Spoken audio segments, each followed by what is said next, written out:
മേഘം കണ്ട് കാറ്റും കൊണ്ട് മേഘം കണ്ട് ഉള്ളെറിഞ്ഞ് മനം നിറഞ്ഞ് ഭൂമിയും ആകാശവും ഒരുപോലെ സംഗമിക്കുന്ന ഒരിടത്തേക്ക്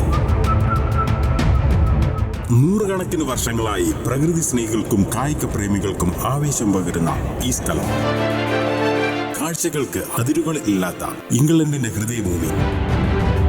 അതിശയിപ്പിക്കുന്ന പാറക്കെട്ടുകളാൽ പേരുകേട്ട കർബാർ എഡ്ജിന്റെ കാഴ്ചകൾ തേടി യാത്ര തുടങ്ങുന്നു.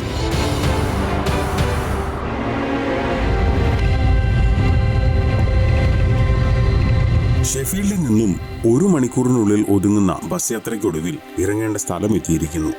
വളരെ വിജനമായ ഒരിടം. കുറച്ചു വാഹനങ്ങൾ മാത്രം പാസ് ചെയ്യുന്നു. 4 റോഡുകൾ ചേരുന്ന ഈ സ്ഥലത്തിന്റെ പേര് ബാസ്ലോ ബാർബ്രൂക്ക് ബ്രിഡ്ജ് എന്നാണ്. വഴിയോട് ചേർന്ന് തന്നെ ഒരു ചെറിയ അരുവി, ഡെർവന്റ് വാലി എന്ന റിവറിന്റെ കൈവഴിയാണിത്.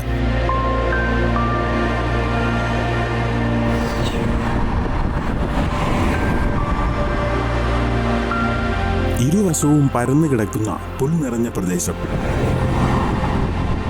നടുവിലായി റോഡ്, അതിന്റെ ഓരത്തായി ചെറിയ മരങ്ങൾ.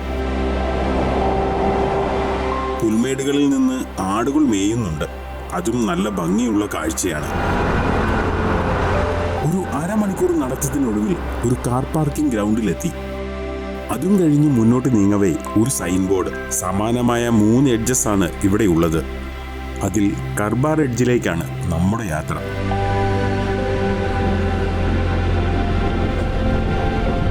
ഇതാണ് ഗ്യാപ്പ് റോഡ്. ഇതിന് വലിയ ചരിത്രമുണ്ട്. ഗ്യാപ്പ് റോഡിനോട് ചേർന്ന് വലത്തേക്കാണ് ഇനി സഞ്ചരിക്കേണ്ടത്. റോമൻ കാലഘട്ടത്തിലാണ് ഗ്യാപ്പ് റോഡിന്റെ നിർമ്മാണം. ഡെർവന്റ് നദിക്കും ഷെഫീൽഡിനും മാഞ്ചസ്റ്ററിനും ഇടയിൽ ചരക്കു നീക്കത്തിനുള്ള കുതിര വ്യാപാര പാതയായിരുന്നു ഇത്.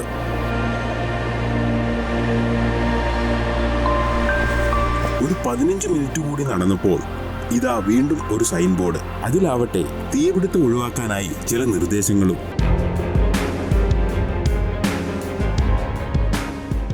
അല്പം കൂടി നടക്കവേ പച്ച നിറത്തിൽ ഭംഗിയുള്ള കുന്നുകൾ കണ്ണെത്താ ദൂരത്ത് പരന്നു കിടക്കുന്നു.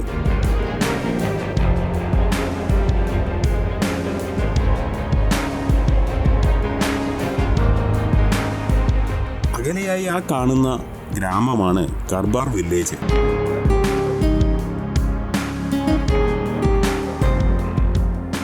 ഈ കാണുന്ന എഡ്ജ് മില്യൺ വർഷങ്ങൾക്ക് മുമ്പ് പുഴയുടെ ഒഴുക്കിൽ നിന്ന് അടിഞ്ഞുകൂടിയ മണലും ചെളിയും കട്ടിയുള്ള പാറക്കൂട്ടമായി മാറുകയായിരുന്നു. കാലാവസ്ഥയും അതിനു കൂട്ടുനിന്നു.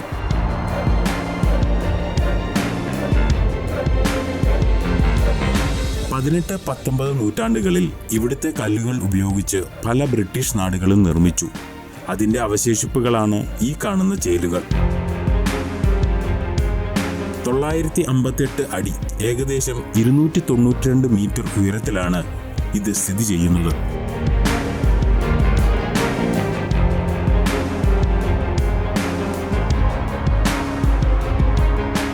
അതിശക്തമായ കാറ്റാണ് ഇവിടെ ഇപ്പോഴും അനുഭവപ്പെടുന്നത്.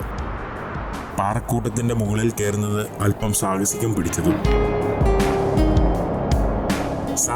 പിടിച്ചത് എന്ന് പറയുമ്പോൾ ഒന്നുകൂടി നമുക്ക് അതിനൊപ്പം ചേർക്കാം. ഇവിടം പ്രശസ്തമായ ഒരു ക്ലൈംബിംഗ് ഡെസ്റ്റിനേഷൻ കൂടിയാണ്. 19ാം നൂറ്റാണ്ടിലെ ആദ്യകാല ക്ലൈംബിംഗ് പരീക്ഷണ ഭൂമിയും. ഇവിടെ നിന്നാണ് ഗ്രിഡ് സ്റ്റോൺ ക്ലൈംബിംഗ് ബ്രിട്ടനിൽ പ്രസിദ്ധമായത്.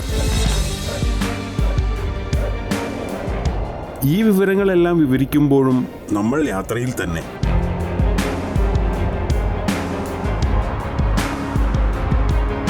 യാത്രാനുഭവം വർണ്ണിക്കാവുന്നതിലും അപ്പുറം. ഇത് ഇംഗ്ലീഷുകാരുടെ ഇഷ്ട വിനോദ കേന്ദ്രമാണ്.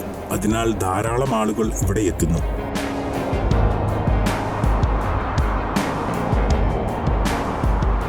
സഞ്ചരിക്കും തോറും ഗ്രാമഭംഗിയും പാറക്കൂട്ടത്തിന്റെ ഉയരവും ഒപ്പം വെയിലിന്റെ ചൂടും വർദ്ധിച്ചു വരുന്നു.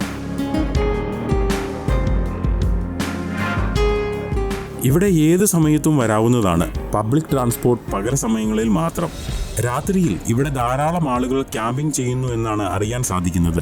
അതും സീസൺ ടൈമുകളിൽ മാത്രം. നമുക്ക് ആവശ്യമായ ഭക്ഷ്യവസ്തുക്കളും വെള്ളവും എല്ലാം കയ്യിൽ കരുതുന്നതാണ് ഉത്തമം. ശനി മുതൽ ഞായർ വരെ കാർ പാർക്കിംഗ് ഗ്രൗണ്ടിൽ ഒരു താൽക്കാലിക കോഫി ഷോപ്പ് ഉണ്ടാവും. അതും പ്രയോജനപ്പെടുത്താം. ഏകദേശം 2 മണിക്കൂർ നടത്തത്തിനൊടുവിൽ ഈ കാഴ്ച കാണുന്നത് പോയിമറഞ്ഞ നാളുകളിൽ മാനത്തു നോക്കി മേഘങ്ങളിൽ നിന്ന് പല രൂപങ്ങൾ കണ്ടു എന്ന് പറഞ്ഞ ഒരു ഓർമ്മ. അതിനു സമാനമായി ഇന്ന് പാറക്കൂട്ടത്തിൽ നിന്ന് ഈ രൂപങ്ങൾ കാണാനിടയായി. കർബാർ എഡ്ജ് ഒരിക്കൽ വിസിറ്റ് ചെയ്യുന്നത് കൊണ്ട് നമുക്ക് മതിയാവില്ല. പ്രഭാതമോ അസ്തമയമോ ആണ് സന്ദർശിക്കാൻ പറ്റിയ സമയം. അത്രയ്ക്കും മനോഹരമാണ് ഇവിടുത്തെ കാഴ്ചകൾ. കണ്ട മേഘങ്ങളും കൊണ്ട കാറ്റും ഈ അതിരുകളും നമുക്കായി വീണ്ടും കാത്തിരിക്കും. അപ്പോൾ തൽക്കാലം വിടവാങ്ങുന്നു. ഈ യാത്ര ഇഷ്ടപ്പെട്ടാൽ ലൈക്ക് ചെയ്യുക, കമന്റ് ചെയ്യുക, സബ്സ്ക്രൈബ് ചെയ്യുക, സപ്പോർട്ട് ചെയ്യുക. അപ്പോൾ വീണ്ടും കാണാം മറ്റൊരു യാത്രയുമായി.